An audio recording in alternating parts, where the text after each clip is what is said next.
Hi అండి.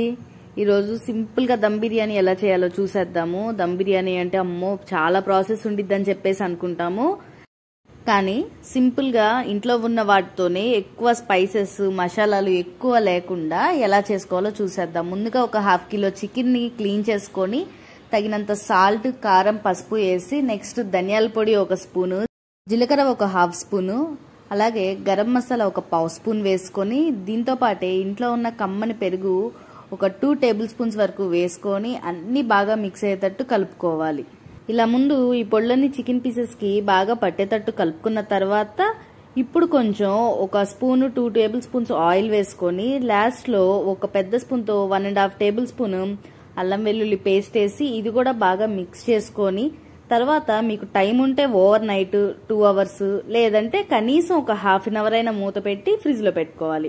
తరువాత gas మీద వెడల్పాటి డేషా ఒకటి పెట్టుకొని సగం ఆయిల్ అలాగే 2 or 3 టేబుల్ స్పూన్స్ దాకా నెయ్యి వేసుకొని ఆ ఆయిల్ కొంచెం హీట్ అయిన తర్వాత ముందుగా బిర్యానీ ఆకు, అనాస పువ్వు, చెక్క, లవంగాలు, యాలకులు, దాంతోపాటు మరాఠీ మొగ్గ, జాపత్రి, తర్వాత షాజీరా ఇట్లా బిర్యానీ స్పైసెస్ అన్ని వేసుకొని కొంచెం అవి వేగేదాకా వేపుకోవాలి. లాస్ట్లో వేసిన చిన్న ముక్క అది జాజికాయది చిన్న ముక్క వేసాను ఫ్లేవర్ కోసం. తర్వాత ఫ్రైడ్ ఆనియన్స్ వేసుకొని ఒకసారి ఆయిల్లో మిక్స్ అయ్యేటట్టు బాగా కలుపుకొని తర్వాత మనం మ్యారినేట్ చేసుకున్న చికెన్ ఉంది కదా అది కూడా దీంట్లో వేసుకొని ఈ మసాలా దినుసులన్నీ బాగా పట్టేలాగా ఒకసారి కలుపుకొని మూత పెట్టేసుకోవాలి.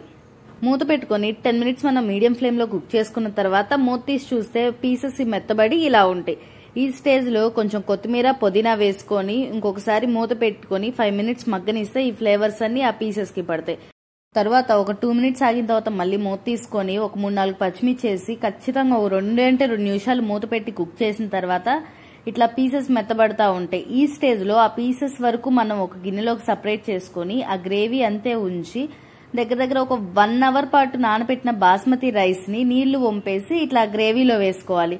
వేసుకొని మెల్లగా కొంచెం తిప్పుకోవాలి. అంటే ఆ రైస్ గ్రెయిన్ విరిగిపోకుండా మెల్లగా కొంచెం తిప్పుకున్న తర్వాత నెక్స్ట్ దీంట్లో 1.5 గ్లాసుల వాటర్, ఇక్కడ నేను 2 గ్లాసెస్ ఆఫ్ రైస్ తీసుకున్నాను, సో నేను 3 గ్లాసెస్ ఆఫ్ వాటర్ పోస్తున్నాను.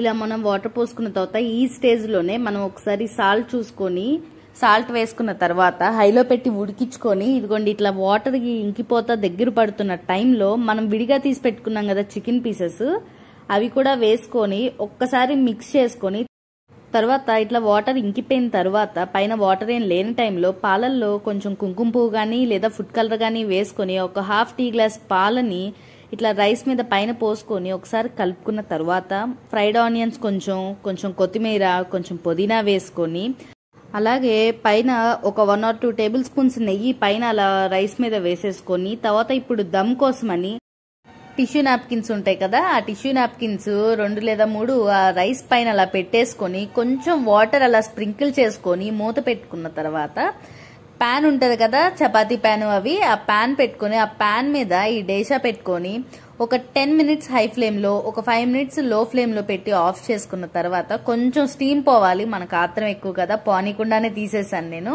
పోయిన తర్వాత కొంచెం ఆరితే ఇట్లా రైస్ పొడి పొడిగా వస్తుంది, టేస్ట్ బాగుండిద్ది. దీంట్లోకి గోంగూర, చికెన్ కర్రీ అట్లా వేసుకొని తింటే కాంబినేషన్ అసలు సూపర్ అంటే సూపర్ ఉంటుంది. సింపుల్గా అయిపోతుంది, ట్రై చేయండి.